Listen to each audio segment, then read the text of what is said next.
Selamat malam saudara dan saudari yang saya kasihi.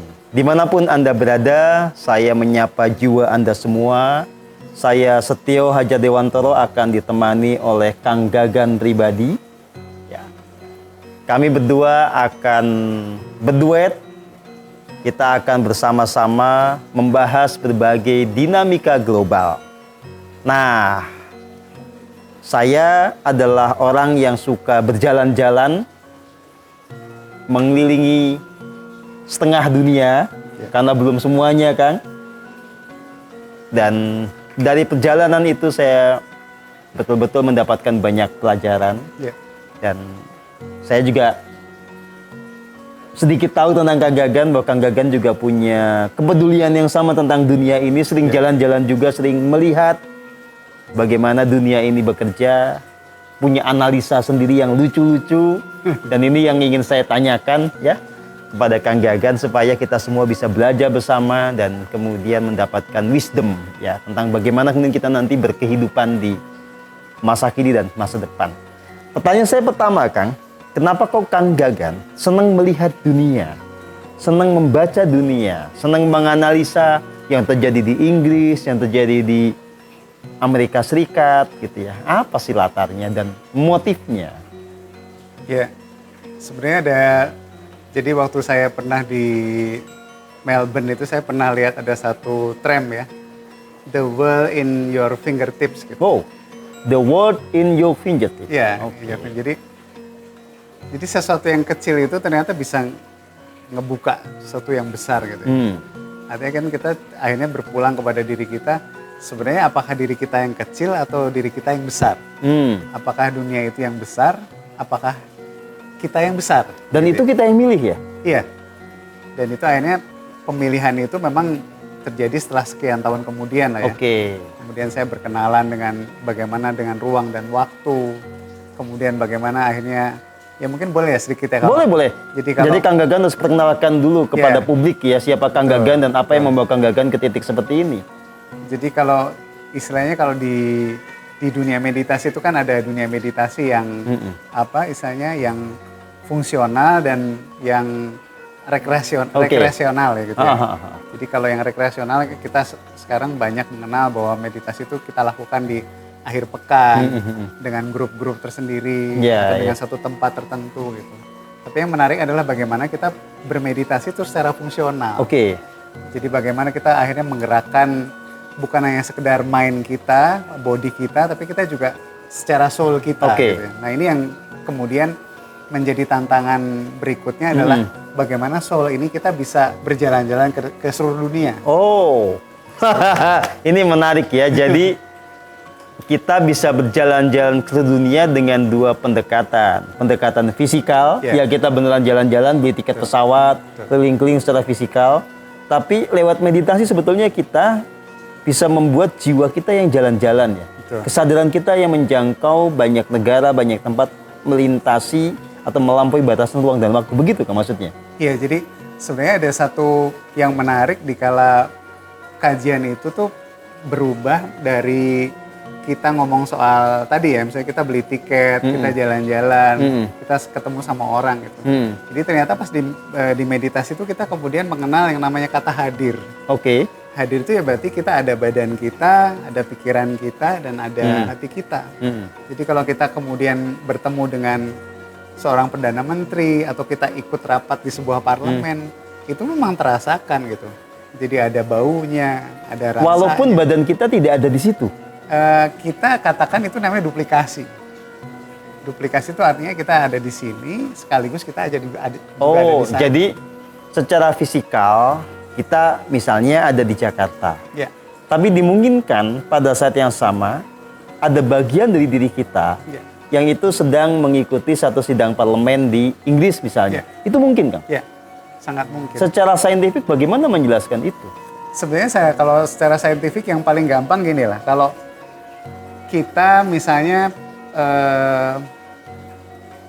kita ada di dalam sebuah mobil ya. Sebuah mobil. Kita tanya ke sebelah kita gitu di perjalanan.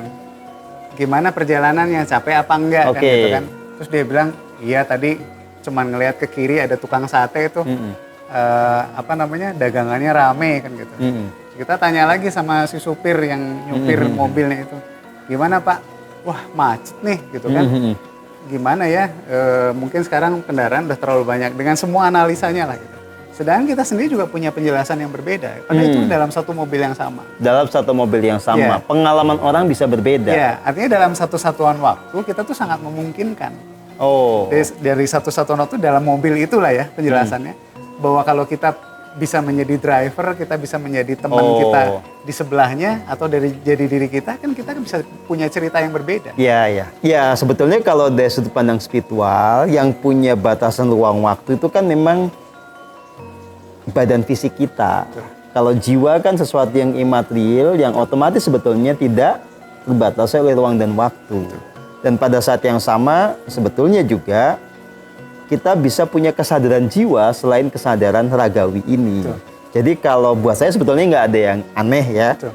Jadi ini suatu yang dimungkinkan, dan ini yang dilakukan Kang Gagan ya. Jadi Kang Gagan untuk membaca dunia ini itu banyak pendekatan berarti ya. Yeah. Ada yang memang Kang Gagan secara fisik jalan-jalan kemana-mana, punya pengalaman keliling-keliling. Ada juga yang jiwanya yang berjalan-jalan gitu ya. Kira-kira gitulah ya. Jadi kan sebenarnya kan kalau kita ngelihat efisiensi waktu, optimalisasi waktu, sebenarnya kita kan punya 24 jam kan, 24 jam kita dalam hidup kita, kita bekerja secara tanda petik normal kan gitu ya, yang pekerjaan harian kita. Tapi kita kan sebenarnya di samping keluarga lah ya, kita kan juga punya waktu yang cukup luang kan. Oke, itu yang disebut me time ya, yang orang-orang sering Me time itu sangat memuliakan itu. Tapi biasanya memang hanya buat santai-santai doang kan. Kalau Kang Gagan waktu itu malah buat tanda kutip tadi meditasi fungsional berarti ya? Ya itu kan sebenarnya kan bermain kan. Oh. Bikin kita main ke sana ke sini dengan lingkungan yang berbeda ya. Oh, oke. Misalnya dengan hawa yang berbeda, dengan kultur yang berbeda. Oke. Jadi begini cara Kang Gagan untuk membaca dan tanda kutip juga berarti mengubah dunia ya? Iya, tentunya kalau kita misalnya kita bisa memang berkenalan dengan orangnya, bersentuhan dengan orangnya, kan kita juga bisa mendorong sesuatu kan kepada orang yang bersangkutan. Oke. Baik, kita masuk ke case yang praktis ya. Apakah Kang Gagan juga mengamati bagaimana peristiwa yang terjadi di Inggris? Ya. Yeah. Bagaimana sekarang seorang Rishi Sunak yang keturunan India yang dulu dijajah Inggris malah menjadi seorang PM. Jadi setelah Boris Johnson turun, terus Theresa May juga mundur kan, tiba-tiba Rishi Sunak ini maju. Pertanyaannya, apa sih membuat Rishi Sunak ini bisa jadi PM? Ya, kan kalau di Indonesia ini kayak nggak mungkin lah ya kayak orang turunan Tionghoa tiba-tiba jadi presiden gitu ya, kan itu absurd gitu ya. Nah ini kok bisa orang Inggris kok rela gitu negaranya dipimpin oleh turunan dari negara yang tadinya dia jajah gitu. Gimana Kang Gagan? Iya, sekarang sih yang paling gampang kan kalau penjajahan itu kan kalau misalnya Inggris menjajah India ya pada masa lampau. Itu kan sifatnya kan tetap aja temporer ya. Artinya Inggris kan akhirnya dia pulang, ya pulang. Nah disitulah terjadi yang namanya gelombang, ada pengungsi, kemudian ada pertukaran tenaga murah kan gitu ya. Dan itu kan dari India ke Inggris itu kan sifatnya menetap kan. Dia kemudian beranak, bercucu, dan ini sebetulnya yang sudah dikhawatirkan orang-orang Barat sejak dahulu, bagaimana akhirnya tuh serangan balik itu sudah terjadi. Jadi mereka yang akhirnya menjajah secara jangka panjang sebetulnya kan. Jadi yang itu yang mungkin nggak pernah mereka perkirakan gitu ya. Sama kayak di Irlandia pun juga sudah keturunan Pakistan juga. Banyak ya? Jadi udah memang sebetulnya ini tuh udah masa serangan balik lah sebenarnya. Karena jumlahnya mereka banyak, dan secara notabene lah ya, orang Asia dan orang Asia lah terutama, itu kan mereka selalu punya anak lebih dari satu kan. Iya. Sedangkan lebih rajin beranak dibandingkan orang-orang bule lah ya. Orang bule mungkin lebih maunya nikah lebih lama, lebih berusia kan gitu. Nah, jadi kan kecepatan secara demografi juga akan berbeda ya gitu kan. Jadi itu yang menarik kalau mau saya gitu. Jadi gimana pun itu satu proses yang nggak bisa ditahan lagi. Jadi ini natural? Sangat natural. Jadi dari kita ngelihat dari pendananya, pemimpinnya, itu otomatis akan berganti semuanya. Dan Eropa pun juga akan lebih kehilangan kendali sebetulnya. Oke, ini pertanyaan penting nih Kang Gagan. Rishi Sunak ini menjadi PM semata-mata karena memang kecemerlangan dia sebagai seorang politisi. Karena sebetulnya kan nggak gampang ya untuk ada di puncak di tempat seperti Inggris gitu ya.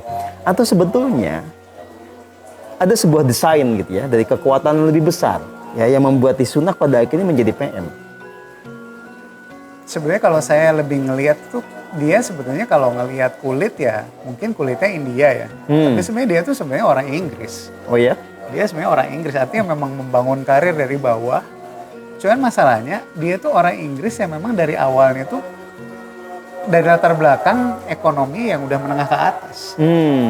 Jadi artinya tuh dia tata caranya gaya Inggris, pendidikannya Inggris gitu ya. Relasinya Inggris. Oh, oke. Tapi kebetulan dia orang India. Nah, sekarang begitu Inggris mengalami switching lah ya kalau lihat. Jadi keuangan juga memburuk, ya kan. Euro juga kemudian memburuk juga kan. Malah sekarang euro udah hampir sudah sama dengan parity namanya kan. Sudah sama dengan dolar.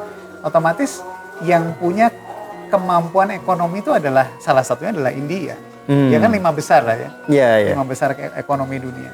Nah, sekarang memang waktunya juga mau nggak mau Eropa juga harus mau melirik ke India juga. Yang kebetulan muka India gitu. Kita kan kadang ngomong India tuh orang India yang mana gitu loh. Dia keturunan India atau dia mukanya memang warga negara India atau gimana? Betul. Walaupun yang saya tahu gitu istrinya pun ya memang belum jadi warga negara Inggris lah. Karena memang sangat tanda petik kalau pengusaha tuh kalau masuk ke dalam struktur Eropa atau misalnya Amerika itu kan jauh lebih berat ya, lebih keras lah. Ya pajaknya dan sebagainya. Makanya mereka kan lebih suka di warga negara yang aslinya. Iya. Karena rendah pajaknya, kemudian hukumnya juga lebih longgar. Kalau Rishi Sunak ini sejauh yang Kang Gagan tahu selain sebagai politisi, dia profesi awalnya pembangkir.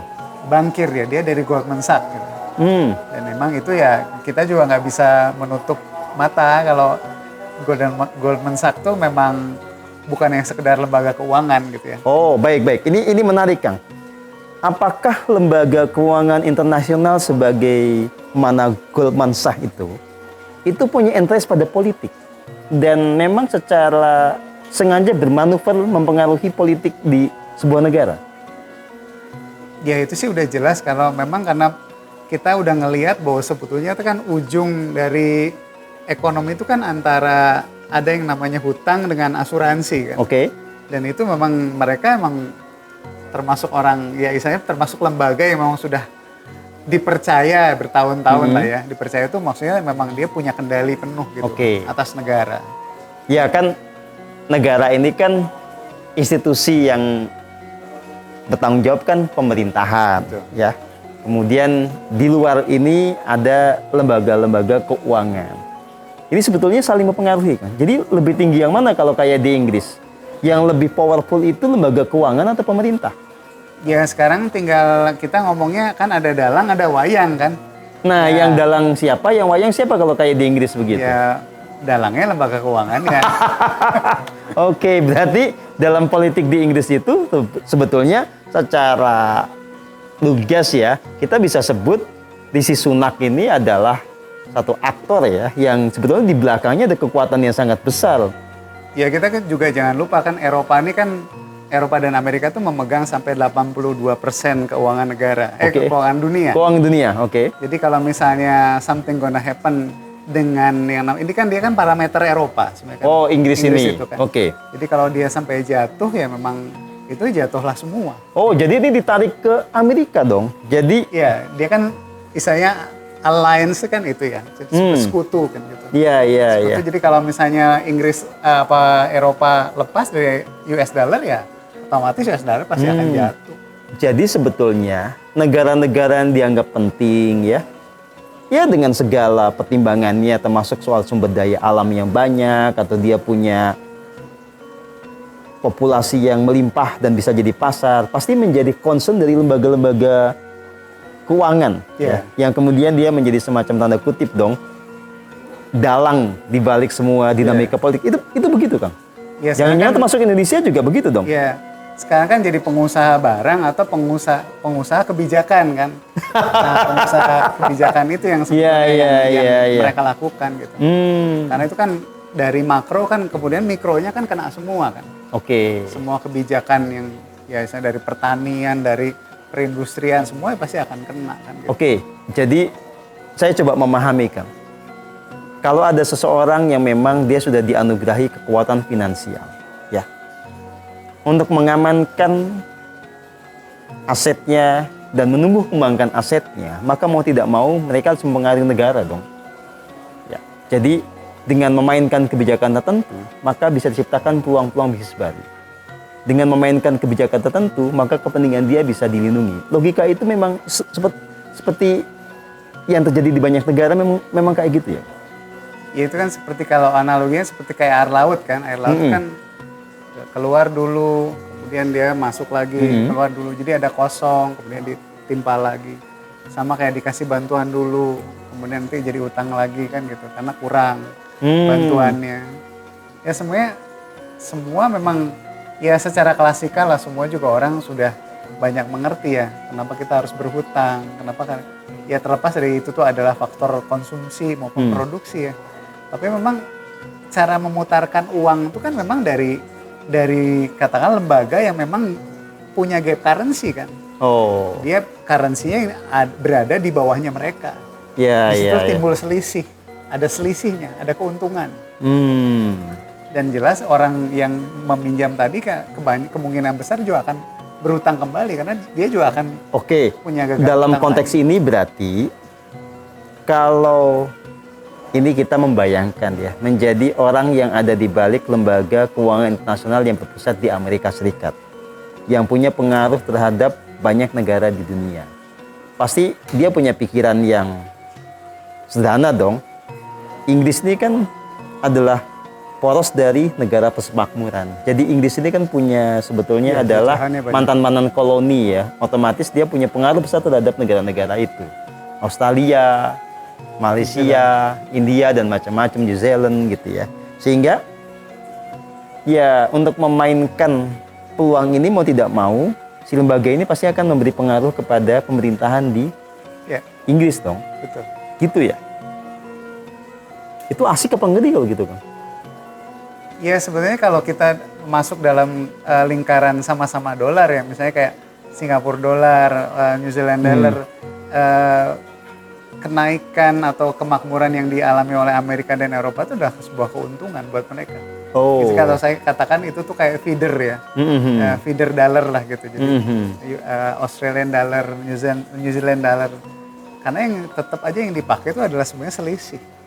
Selisih gap tadi. Gitu. Ya memang faktanya kan gitu Kang. Misalnya sekarang nilai tukar dolar terhadap rupiah dia meningkat. Itu otomatis nilai tukar dari dolar Singapura juga meningkat. Betul. Iya kan? Betul. Jadi kalau kita gap currency-nya makin lebar dengan Amerika, orang Singapura makin kaya. Betul. Kalau saya jadi orang Singapura, saya akan mempertahankan itu. Oh iya. Itu kan saling memblok lah, mengamankan. Lalu kalau kita hidup di Indonesia gitu ya, dan kita bukan bagian dari orang-orang kaya ini, kita jelata, terus bisa apa dong? Masa kita jadi korban terus kan? Apa yang kita bisa lakukan? Ya itu justru jalan-jalan kita ini kan dalam rangka memperbaiki itu. Oh, oke. Kita juga tidak diam saja, kita juga tidak malu-malu saja. Kita juga harus belajar untuk bertindak. Kalau bahasa saya ini namanya katalis gitu. Oke. Bagaimana yang nanti akan terjadi 10 tahun kemudian kita akan coba katalis dalam waktu 2 tahun. Jadi tahun.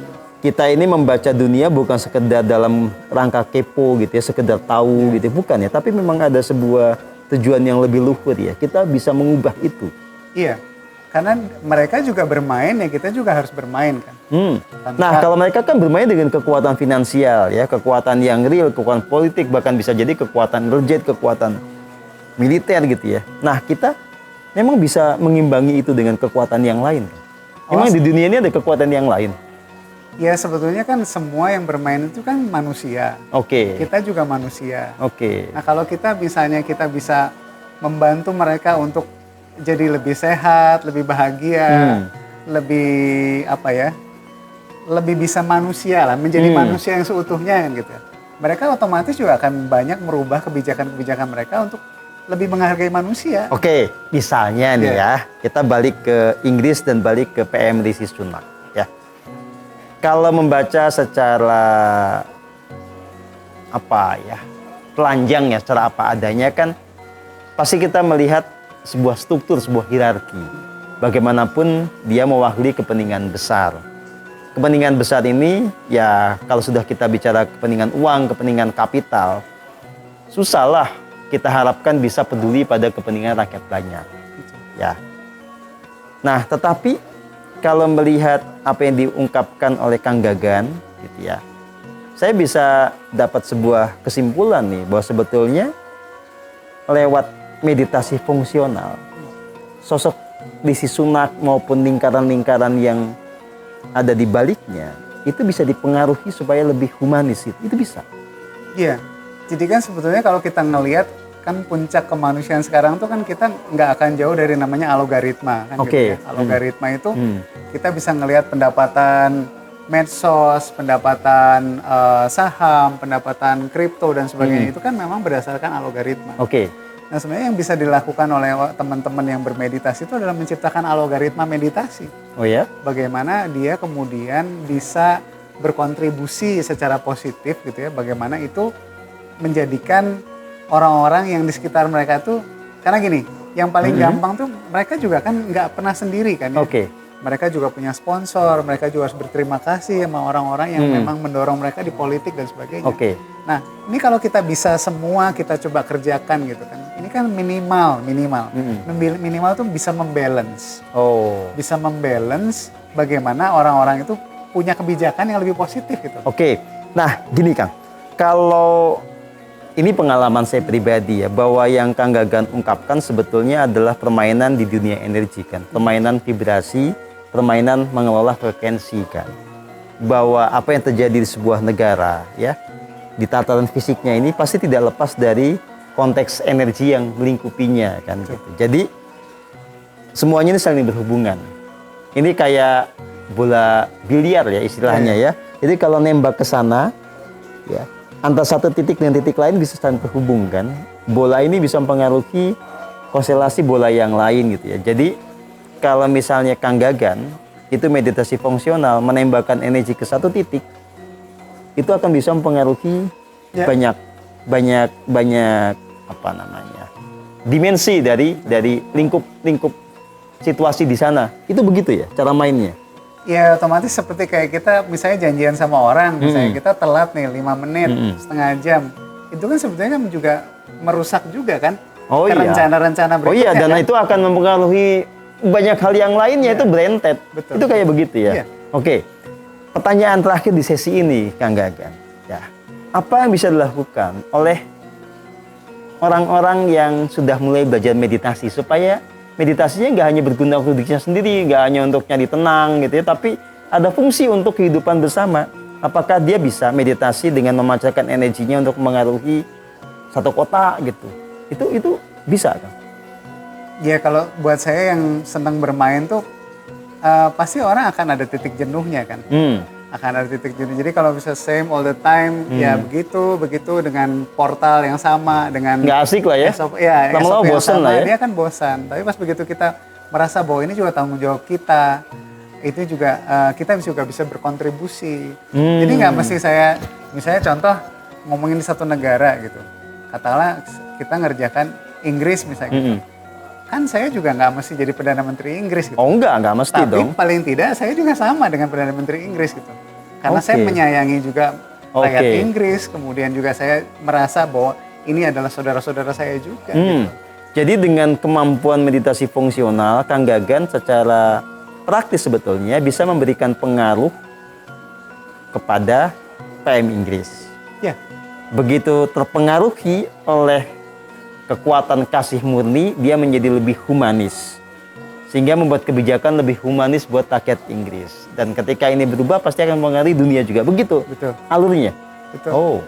Karena kalau kita memang stop hanya untuk jadi wacana, untuk pembicaraan, itu kan juga tetap memang mungkin merubah ya. Tapi itu kan apa ya, istilahnya perlu waktu yang sangat lama ya. Harus melibatkan banyak pihak dan sebagainya. Ini kan murah meriah gitu loh. Kita tinggal di kamar, Sebetulnya banyak orang bisa melakukan itu asal mau ya. Iya, iya. Oh. Sekarang kita punya 270 juta. Kita ambil 10%-nya aja bisa melakukan ini. Atau nggak usah 10%, kebanyakan kan misalnya itu juga kebanyakan. Pokoknya ada 1.000 orang yang konsisten melakukan itu ada perubahan nggak? Jelas lah ya, jelas nanti yang terjadi adalah Indonesia adalah yang memimpin dunia. Oh, berarti kita harus mengkloning Kang Gagan. Paling nggak ada 1.000 orang kayak Kang Gagan dengan sebuah kepedulian yang sama, ya. Sekarang udah nambah sih Kang Gagan nggak sendiri, saya juga akan suka kan gitu ya. Gitu, tinggal kita ajak Mas Eko, ayo jangan banyak ngelamun, kerja gitu ya.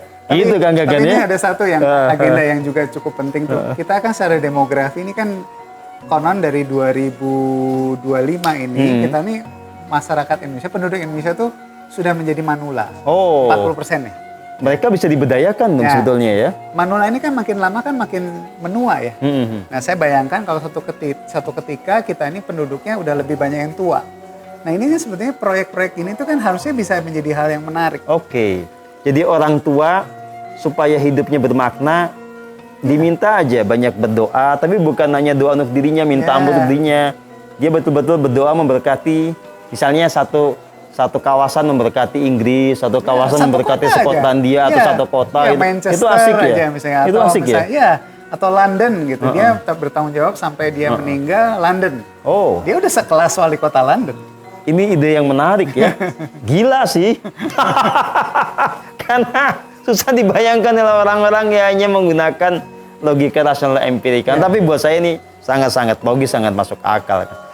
Oke Kang, kita nanti akan bicara lagi. Kita istirahat dulu. Terima kasih banyak buat para pemirsa. Terima kasih banyak buat semua tim. Sampai jumpa.